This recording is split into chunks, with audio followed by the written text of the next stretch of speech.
በአረብ አገር የታየው ተአምር በባህረ ሰላጤው ምድር ላይ ያበበው አበባ የኳታር ዶሃ ጽርሐ አርያም ቅድስት የመንግስት ባለስልጣኑ አስደነቀ። እንግዲህ ባዛሩን ስንጀምረው ካጋጠሙን ነገሮች ሁሉ አረብ አገር ሄዳችሁ የምታውቁ ሳውዲ አረቢያ ሄደ ሰው አለ? የተወደዳችሁ ቤተሰቦቻችን ኦርቶዶክሳውያን እንዴት አላችሁ? እንዴት ቆያችሁ? እንዴት ሰነበታችሁ? ይሄ መረጃ የደስታ መረጃ ነው፣ የምስራች ዜና ነው። ስለዚህ ሁላችሁም ኦርቶዶክሳውያን እጅግ በደንብ አድርጋችሁ ላይክ ማድረግ፣ ሼር ማድረግ እና መረጃውን ማዳረስ እንዳይዘነጋ። እውነት ለመናገር በጣም በጣም በጣም ደስ የሚያሰኝ ዜና ይዤ ስለመጣሁኝ ማለት ነው። ስለዚህ ከናንተ የሚጠበቀው ነገር አድርጉ። እግዚአብሔር ይመስገን። በተለይ በአረብ ሀገር ያላችሁ ይሄን መረጃ የምትመለከቱ ብዙ ሁሉ መረጃ ማለት በሚያስደፍር ሁኔታ እናንተ የተመለከተ ስለሆነ ከዛ ዜና ነው የሚጀምረው ማለት ነው። እንኳን ደስ ያላችሁ በቅድሚያ ለማለት ወዳለሁ። በረሃው አበባ ወጣ፣ ምድረ በዳውም ለክርስቶስ ታነጸ። ሊቀ ዲያቆናት ጎርፉ እንዲህ ይለናል። ሰበር ዜና።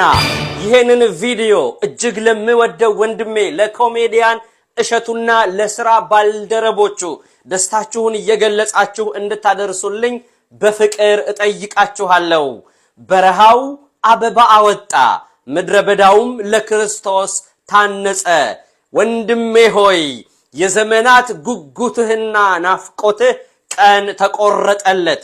በዚህ በባህረ ሰላጤው ምድር ላይ ያበበው አበባ የኳታር ዶሃ ጽርሐ አርያም ቅድስት ሥላሴ ቤተክርስቲያን ላለፉት 26 ዓመታት የጽናትና የእምነት ጉዞ ያለፉትን 8 ዓመታት ደግሞ መለኮታዊ ተአምር የተገለጠበት አስደናቂው የህንፃ ግንባታ በድል ተጠናቀቀ። በመላው ዓለም የምትኖሩ ኦርቶዶክሳውያን እንኳን አደረሳችሁ፣ እንኳን ደስ ያላችሁ። የሀገረ ስብከታችን ሊቀ ጳጳስ ብፁዕ አቡነ ዲሜጥሮስ ግንቦት 6 እና 7 ብፁዕ ወቅዱስ አቡነ ማትያስ ቀዳማዊ ፓትርያርክ ርዕሰ ሊቃነ ጳጳሳት ዘኢትዮጵያ ሊቀ ጳጳስ ዘአክሱም ወእጨጌ ዘመንበረ ተክለ ሃይማኖትና ብፁዓን አበው ሊቃነ ጳጳሳት፣ የገዳማት አበምኔቶች፣ የአድባራት አስተዳዳሪዎች፣ ሊቃውንተ ቤተ ክርስቲያን፣ መምህራን፣ ዘማሪያን፣ ከመላው ዓለም ጥሪ የተደረገላቸው እንግዶችና የመንግስት ባለስልጣናት በተገኙበት በታላቅ ድምቀት እንደሚመረቅ አብስረዋል። እንኳን ደስ ያላችሁ። ይሄንን መስማት እንደ አንድ ኦርቶዶክሳዊና እንደ ኢትዮጵያዊ ጭምር የሚያኮራና የሚያስደስት ነው። ወንድሜ ሆይ ይሄንን የምስራች እነዛ አድካሚ 14 ቀናት በእንባ በጸሎት እጅግ በሚያስደንቅ ሁኔታ ህዝቡን ሁሉ አስተባብረህ የገነባኸው ቤተ መቅደስ ሊመረቅ ነውና እንኳን ደስ ያለ። ይሄንን ቪዲዮ የምትመለከቱ በሙሉ በረሃው አበባ አወጣ፣ ምድረ በዳውም ለክርስቶስ ታነጸ እያላችሁ ቪዲዮውን ሼር እንድታደርጉና በመላው ዓለም ላሉ ኦርቶዶክሳውያን ይህ የታሪካችን አካል የሆነው በበረሃው ላይ የፈነጠቀውን አበባ የኳታር ዶሃ ጽርሐ አርያም ቅድስት ሥላሴ ቤተክርስቲያንን ቀነቀጠሮ ይዛችሁ ግንቦት 6 እና 7 መታችሁ እንድታስመርቁ የከበረ ጥሬን አስተላልፋለሁ። በረሃው አበባ አውጥቷል፣ ምድረ በዳውም ለክርስቶስ ታንጿል። እንኳን ደስ ያላችሁ። ሼር አድርጉት። እንግዲህ በአረብ ሀገር ላይ ያላችሁ ኳታር ዶሃ ጽርሐ አርያም እንግዲህ ሊመረቅ ነው። እጅግ ደስ የሚያሰኝ ዜና ነው። እኔ በጣም በጣም ነው ደስ ያለኝ። ግንቦት ላይ ይመረቃል። እግዚአብሔር ይመስገን። ብፁዕ አቡነ ዲሜጥሮስን ጨምሮ ብፁዓን አበው ሊቃነ ጳጳሳት ቅዱስ ፓትርያርኩም እንደሚገኙ የታወቀ ነው። ስለዚህ ሁላችሁም እግዚአብሔር ይመስገን በሉ። በተለይ በውጭ ያላችሁ ይህን ዜና ስትናፍቁ የነበራችሁ በሙሉ ደስታውን አጋሩ። ኮሜዲያን እሸቱ መለሰ እንደምናውቀው በላይቭ ስትሪም ቀጥታ ስርጭት እዛ በመመላለስ ሰፊ ስራዎችን ሰርቷል። ደስ የሚያሰኝ ስራ ሰርቷል። እግዚአብሔር ይመስገን። በስተመጨረሻ እንግዲህ ለድል የበቃ ይመስላልና ይህንን ዜና አድርሱልኝ። እውነት ለመናገር የተያያዘ ዜና ላቅርብላችሁ። በተለይ ኋላ ላይ መለስ አድርጌ ረዘም የሚለውን ወንድማችን መምህራችን ዘማርያምን በአረብ ሀገር ላላችሁ ብሎ ያስተላለፈው መልእክት አቀርብላችኋለሁ። አያይዘንም እስቲ ሌላ የቤተ ክርስቲያን ምረቃ የመንግስት ከፍተኛ አመራሮች በተገኙበት የነበረውን ድንቅ ክስተት ላሳያቸው።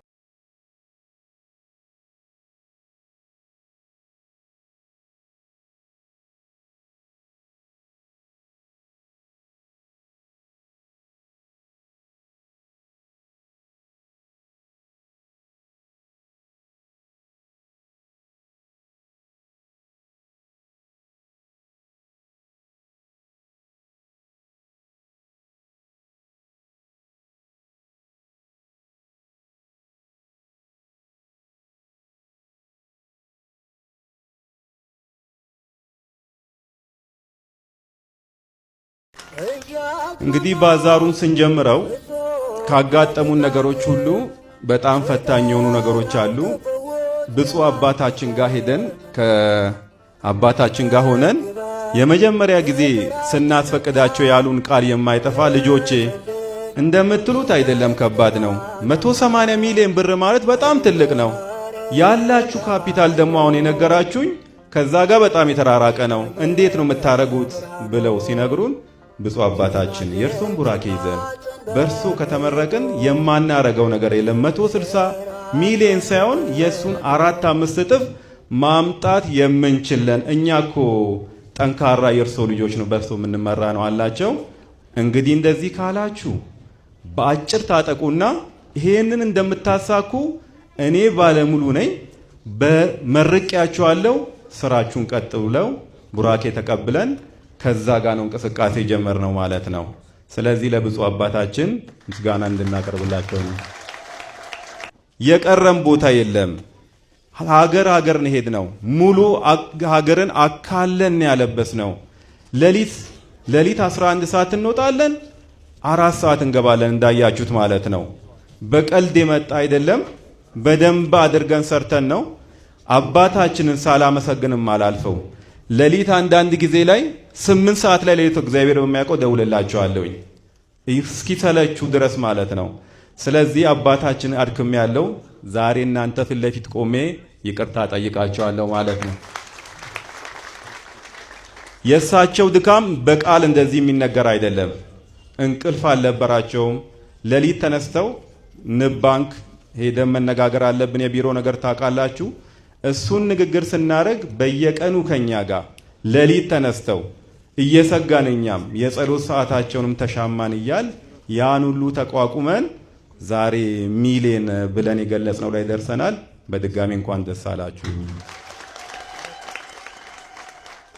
በግል እንዳላመሰግን ሰዓት የለንም፣ ግን መቅረት የሌለበት ነገርና ማመስገን ያለብኝ ነገር በኦሮሞኛም ትንሽ ስለምንግግር ስለማድረግ መጀመሪያ ማመሰገነው እኔ ከቅርብ ማመስገን መልመድን መቻል አለብን። ምክንያቱም ይሄን የምለው የዚህ ውጤት የጀርባ አጥንት ሆኖ ያሉት በደብራችን ያሉት ካህናት፣ አባቶች፣ ዲያቆናት በደንብ እንዲመሰግኑልኝ ይፈልጋለሁ እኔ።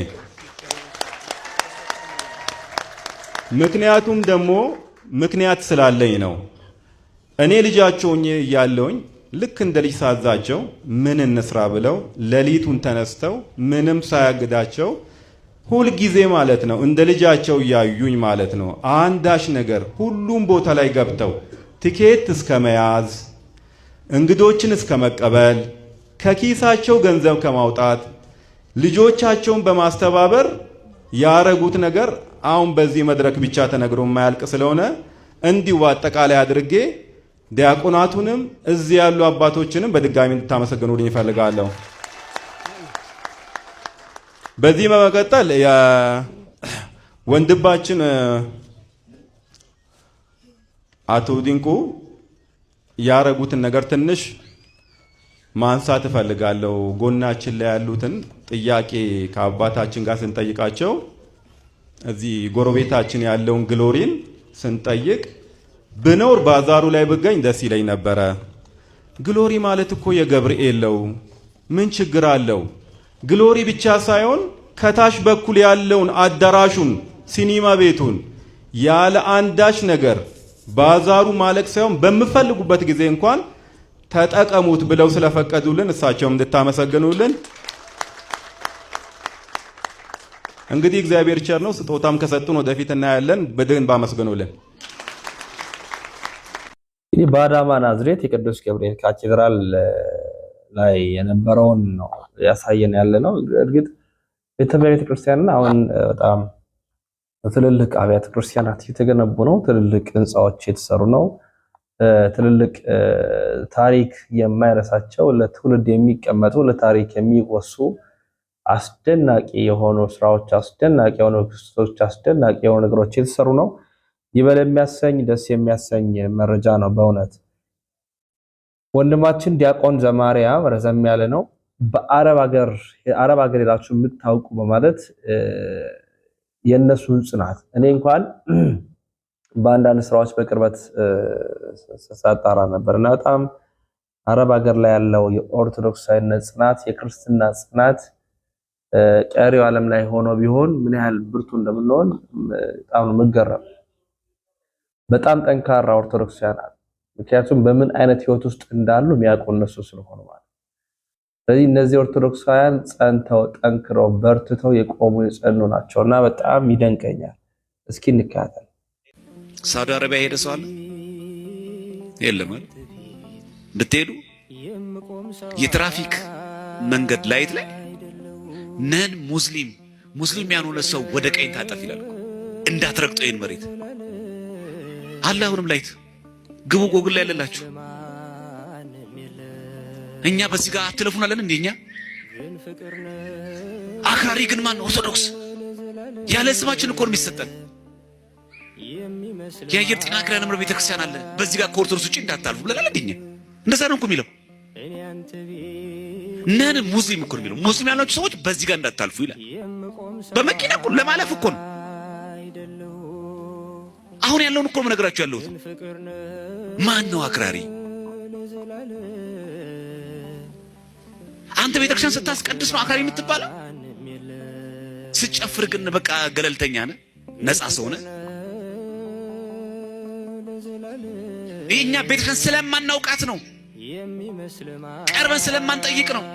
ጸሎታችን ራሱ እንደሚለው እቀብ ህዝብ አይደለም የሚለው ወሰራዊታ ለሀገሪቱ ኢትዮጵያ አይደለም የሚለው ህዝቧን ጠብቅ። የኢትዮጵያ ህዝብ ሁሉ ኦርቶዶክስ ነው እንዴ? ወሰራዊታ ሰራዊቶቿን ጠብቅ። መከላከያ ሰራዊት እንዳለ ኦርቶዶክስ ነው እንዴ? መችኛ መርጠን ጸለይን። ኦርቶዶክሱን ብቻ ለቅመ ጠብቅ መቻልንኛ። በእውነት እችን ቤተክርስቲያን የሰጠን አምላክ ስሙ የተመሰገነ ይሁን። በቤቱ ሁሉ ጊዜ ያቆየን። በእውነት ያጥፋቸው እኮ አይደለም እኮ ሰራዊቷንም ጠብቅ፣ ህዝቡንም ጠብቅ። ጸሎተ ምራኪ ላይ የሚያሰማችሁ የመሪዎችን ልቦና አስመልሳል። ይሄ እኮ ቤተክርስቲያናችን እኮ ጸሎት። ስለ ዝናብ ውሃን ማልዳለን፣ የወንዙን ውሃ ሙላት ሁሉንም በየመጠናቸው በየመጠናቸው በየልካቸው ይመላዘን ከመጠን በላይ እንዳይሆን። ይኸው ሰሞኑ ጎርፍ አላያችሁ ማለት ነው። ይሄ ጎርፍ ማጥለቅለቁ ኦርቶዶክስ ብቻ ጠብቅ ነው የምትለው ቤተክርስቲያን? ለሁሉም ነው። ቤተክርስቲያን እኮ ለሁሉም ናት። ሲጀምር ኩላይት አይደለ? የምታውቁት ነው እንግዲህ። ለእናንተ ተጨማሪ ምሳሌ ካስፈለገ ጠበልኛ ብቻ የምንጠብቀው ክር ያየር ነው ጠበል የምናስጠምቀው።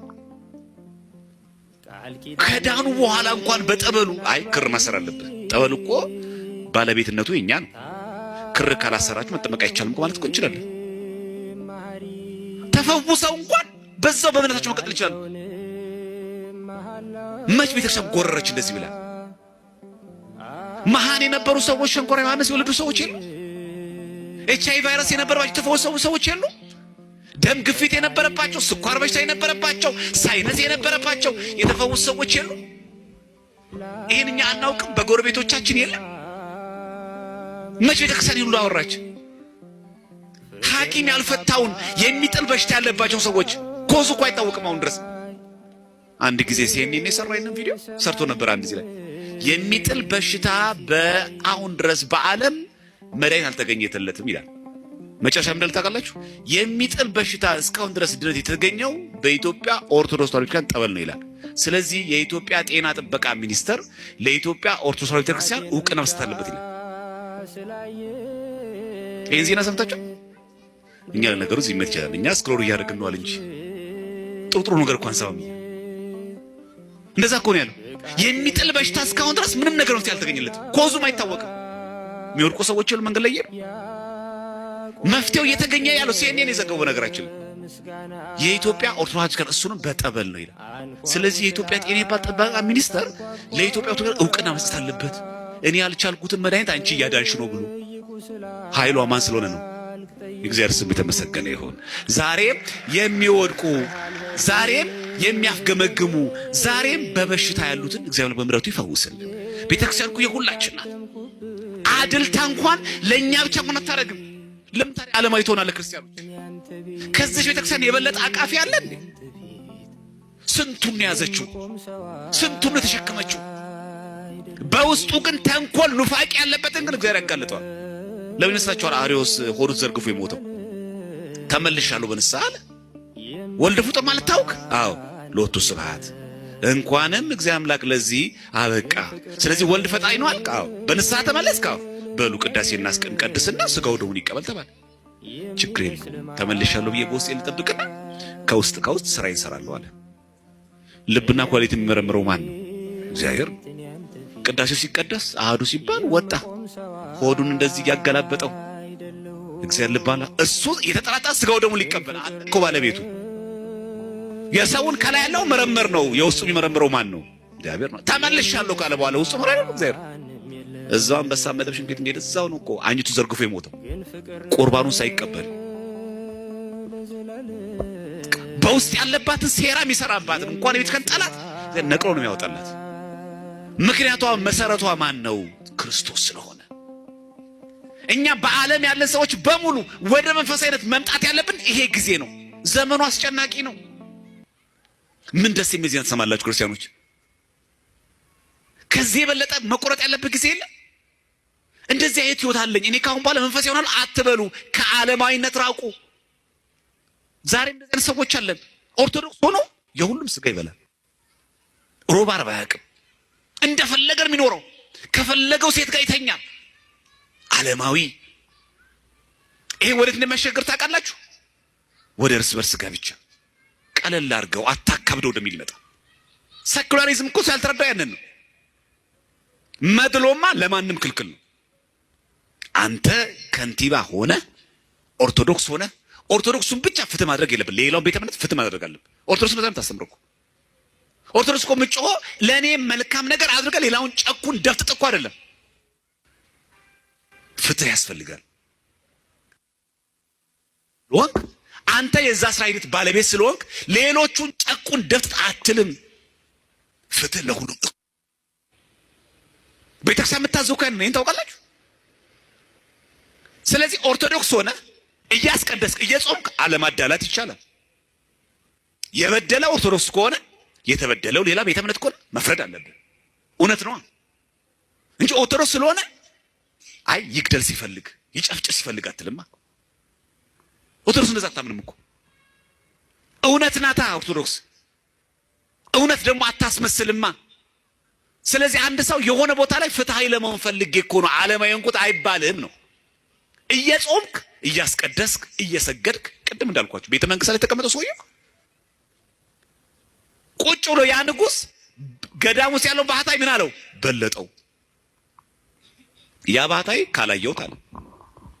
ከዛ ሲያይ ማንን ፈልገ መጣህ አሉት። አይ የዚህ ሀገር ንጉሱ ማይፈልጌ ነው። ምን ፈልገ ነው? አይ ተበድዬ ነው። ከዛ አስገቡት። ሲያስገቡት እንጀራ ቀርቧል፣ ምግብ ቀርቧል። ከዛ በልቡ አይ እግዚአብሔር አሁን ይሄ ሰውዬ ነው ይበልጣል ያልከኝ አለው።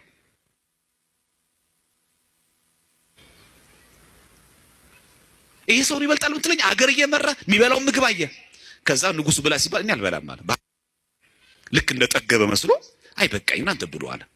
ምን ይቅርብልህ አንተ ከገዳም ነው የመጣኸው አለው። አዎ እኔ እንኳን አለ ባህታዊ እኮ ነው መታበዩ ነው በሱ ቤት እንጀራ አልበላም፣ ጠጅም አልጎነጭም፣ ጮማም አልበላም።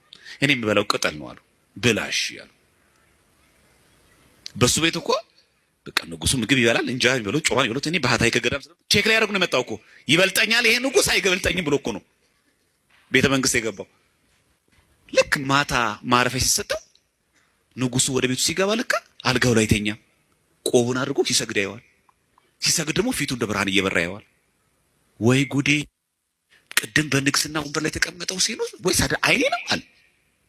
ማን አለው? ይሄ ባህታዊ ንጉሱ ነው ያቀናል። አዎ ንጉሱ ነኝ። እንዴ ቅድም የክብር ንጉስ ለብሰ እንደዚህ ፊት አምሮ በሰው ፊት እየታየ በውስጥ ግን ባህታዊ ነህ። እውነት አንተ ነው ወይስ ሌላ ሰው ነው? ኧረ ራሴ ነኝ። ገዳም ውስጥ እያለ በብህትውና እየሰገደ ካለው ይልቅ በዓለም ውስጥ እየኖረ ያለ ግን ዓለምን ያልመሰለ ንጉስ እግዚአብሔር እንደዚህ ያድርገን ሁላችንም። ባለስልጣን ሆኖ ባለ ሀብት ሆኖ ቅዱስ ሆኖ የመስሪያ ቤቱ ኃላፊ ሆኖ ዓለማዊ ያልሆነ ግን መሪ ትችላለህ። ሴኩላሪዝም አያስፈልገውም። የማያዳላ ንጉስ ግን ጿሚና ጸሎተኛ ትችላለህ። አለማዳላት ኦርቶዶክስነት እኮ የማይፈቅድልህ።